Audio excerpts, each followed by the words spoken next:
Exactamente, seguimos acá analizando este caso. A ver, estamos con Patricia Muñoz, con José Antonio Villalobos. Un pacto de silencio. Eso es lo que se pactó entre este cuerpo, esta mujer que muere, ¿cierto?, en otra casa, en la casa de Suárez Mujica, que es trasladada a la casa de los Jardines y que por una circunstancia, podríamos decir, extraña, es sacada de esa casa en una maleta, la encuentra un recolector de base, es trasladada. Bueno, hay muchas dudas de este pacto de silencio, Pati, lo hablábamos acá. Qué bueno que habló el fiscal, porque sí, hasta que habló la PDI había más dudas que certezas, digamos. Cual, Creo sí. que es muy bueno analizar este caso. Se habla de que oscurece, le habría dicho. Sí, exactamente, esa es la frase. Pero acá hay un pacto de silencio, analicemos eso, porque es extraño, ¿no?, que se haya ratificado esa tesis y que haya sido además validada por la Fiscalía hasta ahora. Sí, la verdad es que llama la atención el comportamiento de esta mujer, sobre todo considerando que consagra su vida a la religión que tiene, por supuesto, códigos y miradas que tienen que ver con el cuidado y con la atención de los otros. Y para cualquier persona que está en sus cabales, ¿no es cierto?, mantener un cuerpo en una maleta al interior de un domicilio es algo que no se sostiene, ¿no?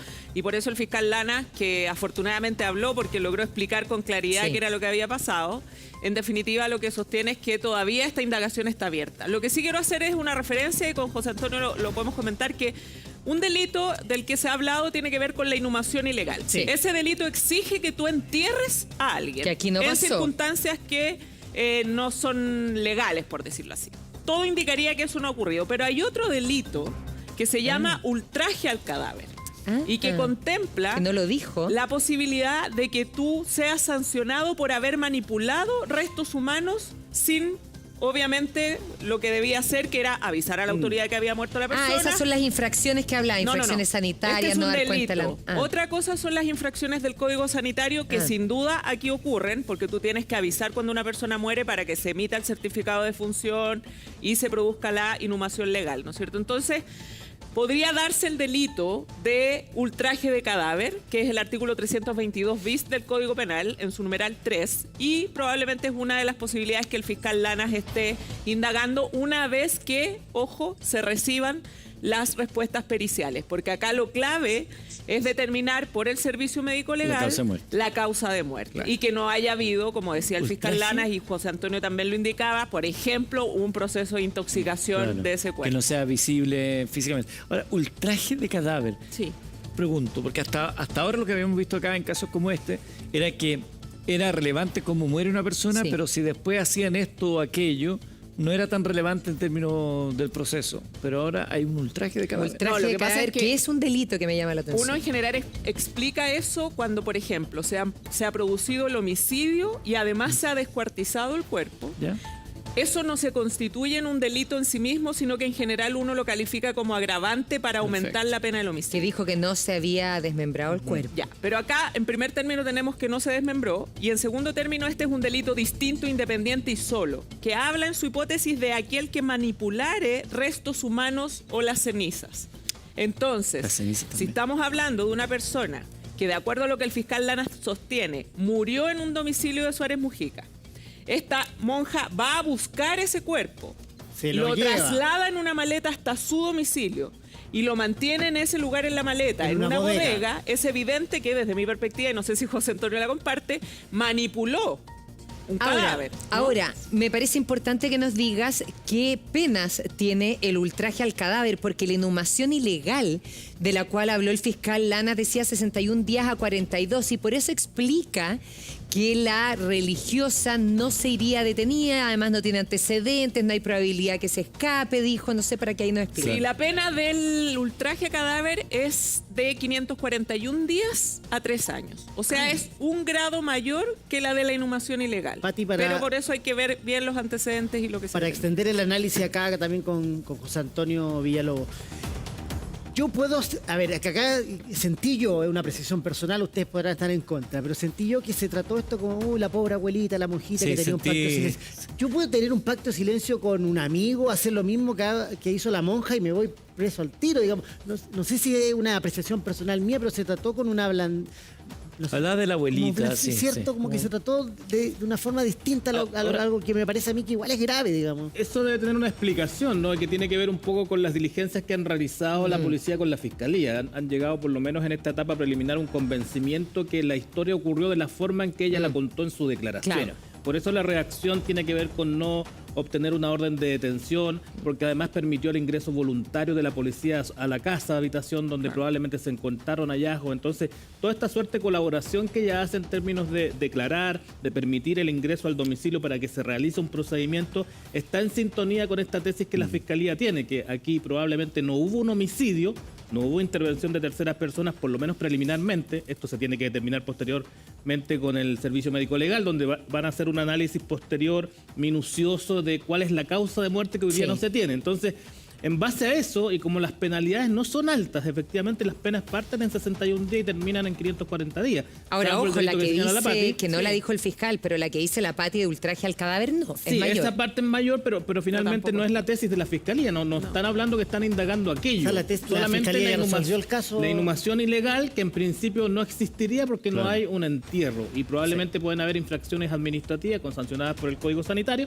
Y en consecuencia ahí estaría un poco la tesis de la Fiscalía. Y en ese sentido, obtener una orden de detención para una persona que tiene 80 años, evidentemente que puede ser incluso riesgoso para su salud, pensando además que dice el fiscal también que no hay un riesgo de fuga, es una persona que se va a mantener claramente. vinculada a la investigación, y el apercibimiento del artículo 26 indica que ella queda citada, en espera de citación a la Fiscalía para continuar con la indagatoria. Si surgiere algo nuevo, evidentemente que va a ser citada como imputada, ¿no? Porque ya esto del sujeto de interés no existe. La persona o es testigo, o es víctima, Claro. o es imputada, y en este caso era imputada y declaró en tal calidad. Y voy contigo, Rafa, para ver si hay algún otro antecedente que se haya conocido en estos minutos que estuvimos nosotros en pausa. Porque, claro, uno puede entender, es tanto lo que se quieren, que se han cuidado, una situación de enfermedad, que dicen, ok, nos quedaremos juntas hasta que ambas vamos a morir y nadie denuncia a nadie. Ya, pero eso es un arresto de amor, pero racionalmente en algún minuto te tienes que empezar a dar cuenta que tienes un cuerpo de una persona que está en descomposición, escondido en tu casa, que después incluso tienes que trasladar porque llega la hija, y que después incluso más. En un minuto te aburre y dices, no, me lo tengo que tratar de hacer algo en esto, y tu mejor respuesta ante eso es dejarlo ahí en una esquina junto a los restos de basura. Permíteme, porque quisiera, Rafa, si es que hay algún antecedente nuevo, porque la historia uno la puede entender desde la amistad, ¿no? La bondad, Pero claro. también en qué momento esto cambia y terminas dejando a aquel ser que tú tanto querías en la esquina con la basura. Sí. Aquí hay un dato clave que tiene que ver con la llegada de la hija. La hija no vivía con esta mujer, con La Lorenza hija Patricia. de... ¿Quién? Y eso ocurre... De la religiosa que de está Lorenza viva. Patricia, de la mujer, de la religiosa de 80 años. Que es la está dueña de viva, la casa. Que declaró acá, y como les decía preliminarmente, vino con su hija a declarar acá. Claro. La llegada de ella a esta casa es clave. La causa de por qué es tan relevante es lo que todavía está siendo investigado. O sea, ¿por qué Lorenza Patricia, de 80 años, la mujer, la monja, si queremos decirlo así, toma la decisión de sacar el cuerpo de la maleta y dejarla en la esquina, a los pasos que marcamos en el primer punto que esta mañana nos parecía relevante? Es, uno, lo que se está tratando de establecer sería por el temor de que su hija descubriera El que pacto. está esta amiga de la vida, ahí, con este pacto. Ese temor, o el segundo elemento, que también está siendo investigado, es que si el olor, que también fue lo que provocó que uno de los recicladores dejara la maleta, habría incomodado y le habría obligado a hacer Rafa. algún tipo de preguntas a la hija. Entonces, lo que sí está claro es que la mujer tenía hijas, lo habíamos dicho, luego se suma como a la iglesia, como religiosa, pero al tener esa hija, al llegar a vivir a la casa, es donde pasa este tiempo. Y una de las tesis de la que se está viendo, si esta mujer, producto del temor a que la descubrieran, toma la decisión de llevar la maleta fuera de la casa, o si la hija empezaría a preguntar producto del aroma que se sentía en esta Ya. vivienda. Ahí acabas de plantear, yo creo que algo que va a ser clave en esta investigación, más allá de que lo más importante es lo que diga el servicio médico legal, ¿cierto? Pero ahí para preguntarle a nuestros panelistas como abogados y exfiscales también, porque dice algo súper importante el Rafa, y que es cuando llega la hija de Lorenza Ramírez, la religiosa que está viva y que se habría quedado ahí con el cuerpo. ¿Por qué me parece relevante? Porque cuando Simón dice, no, que aquí me parece que se está tomando como con liviandad una cosa que es grave, sí, pero efectivamente como lo plantea el fiscal y el prefecto, daría la sensación que nosotros estamos frente a dos adultas mayores con buenas intenciones, dos monjitas que habrían hecho un pacto, uno no sabe si hay un deterioro o un poco senil, producto de la edad, y da la sensación que habría sido desde la buena intención. Pero con lo que dice el Rafa también uno se plantea, bueno, ¿hasta dónde no sabía lo que estaba haciendo? Porque aquí da una claridad de que llega la hija y no quiere ocultar más el cuerpo, o algo pasa que se da cuenta de la gravedad de lo que está haciendo, pareciera. Estamos especulando, pero por los antecedentes que tenemos encima. Sí. Ahora el fiscal lo dice, en el fondo del relato que ella entrega es una persona lúcida. Sí. Sí. En el fondo se sitúa temporal Sí. y espacialmente Te lo en la preguntaba. declaración. Entonces, me parece que eso no está en duda, que ella sabía lo que estaba haciendo, probablemente meditadamente. Lo único contradictorio que hay con la historia o la tesis que tiene la fiscalía es el hecho de si había un pacto de cariño, ¿cierto?, de acompañarse hasta el fallecimiento. ¿Por qué finalmente termina sacándola en las condiciones en las cuales la saca? Eso es absolutamente contradictorio con la tesis que ella entrega Siempre de estuvo así. guardar el cuerpo. Entonces, me parece que ahí hay un elemento importante a considerar que seguramente va a arrojar posteriormente la investigación una vez que tengamos todos los informes del Servicio Médico Legal, que para eso van a demorar a lo menos unos 6 meses, creo yo, para establecer cuál es la real causa de muerte, porque tú tienes una intervención, no tienes intervención de terceros, pero en términos violentos. Eso es lo que arroja el examen preliminar. Pero espérate. Pero no sabes qué ocurrió José finalmente, Antonio. si es que, por ejemplo, hubo algún consumo tóxico, también lo dijo el fiscal, que puede ser también derivado en términos de responsabilidad a un tercero. Pero no es... permíteme hacer hincapié en esta teoría, esta tesis que estoy tratando de masticar. Porque las personas se pueden poner de acuerdo para hacer lo que se hizo en este caso a la monjita. Se supone ¿Dónde está que la no. ilegalidad? De hecho, no, porque está sancionado sí, como delito en el fondo. No, por no, eso digo yo que no es permitido, no es lícito. me llama la atención lo blando que fue la fiscalía para decir, no, si acá hay un pacto entre personas. O sea, yo no, perfectamente, bajo la religión o la creencia, no sé, voy a poner un ejemplo ficticio. Creo en los árboles como seres superiores. Tengo una agrupación de personas que nos juntamos a adorar los árboles y tenemos el pacto de silencio de que si uno de nosotros Claro. muere lo vamos a enterrar ahí abajo del Cierto. arbolito. Claro. No, eso no es así. No es po, un hay- pacto no. lícito, es un delito en el fondo cuando tú entierras a alguien sin la autoridad sanitaria, sin denunciarlo a carabineros, eso hay que descartarlo desde ya. O sea, eso es un delito, por lo tanto no es un pacto lícito.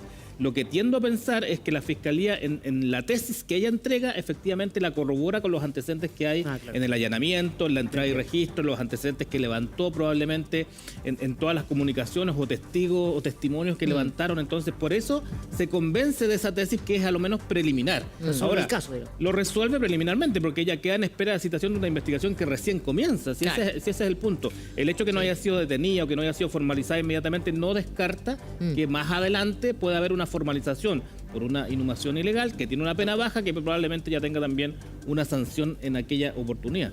Solo reforzar lo que dice José Antonio respecto de la lucidez de esta persona. Uno de los temas que cuando muchas veces se trata de demostrar que las personas han actuado pero están fuera de sus cabales, es dar cuenta de procesos o de acciones que demuestran una actividad cognitiva que requiere de un pensamiento y de una decisión. Y el tomar la decisión de sacar de un lugar como la casa al cadáver y dejarlo en la vía pública, evidentemente es un acto que refleja, una vez más desde mi perspectiva, lo que el propio fiscal Lana sostiene, que esta es una persona que no exhibe, al menos en la evidencia que ven en las interacciones con ella, ninguna situación que pudiera dar cuenta de algún tema mental. Claro, lo que sí que yo estoy con Eduardo y lo que dice Eduardo Rafa y voy inmediatamente contigo, donde se quiebra un poco toda la secuencia de esta religiosa que estamos hablando, Lorenza Ramírez, es al momento que si esto hubiera sido por un pacto de amor, de compañía, todo perfecto hasta ahí, pero ¿en qué minuto eso se quiebra y deja el cuerpo en la calle? Decía el funcionario PDI que en un arresto de lucidez, como que se da cuenta de lo que estaba y que tenía que darle cristiana sepultura, pero bueno, en la esquina, Sepultura, en medio de ¿no? la basura, no es una sepultura. La lucidez podría haber sido en el fondo dar cuenta a Eso la es muy autoridad raro. de lo que ocurrió, Una de lo que autodenuncia. hizo en Raro, el en fondo verdad. anteriormente, que ese era el pacto, describirlo. pero no se condice con la declaración ni con ese pacto, cómo termina esto. Claro. En el fondo la arroja para que alguien la desplace posteriormente como basura. Rafa, ¿tú quieres agregar algo? Claro. Sí, un dato que suma a esta conversación que estamos teniendo.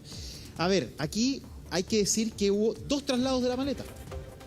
El que hace ella, sacándola de su casa, pero, según los antecedentes que tenemos hasta ahora, la maleta es la misma que se ocupa desde el domicilio donde muere la otra persona. Suárez Me Mujica. explico. El fallecimiento no se produce en el domicilio que vimos en la mañana en Los Jardines, sino que en Suárez Mujica.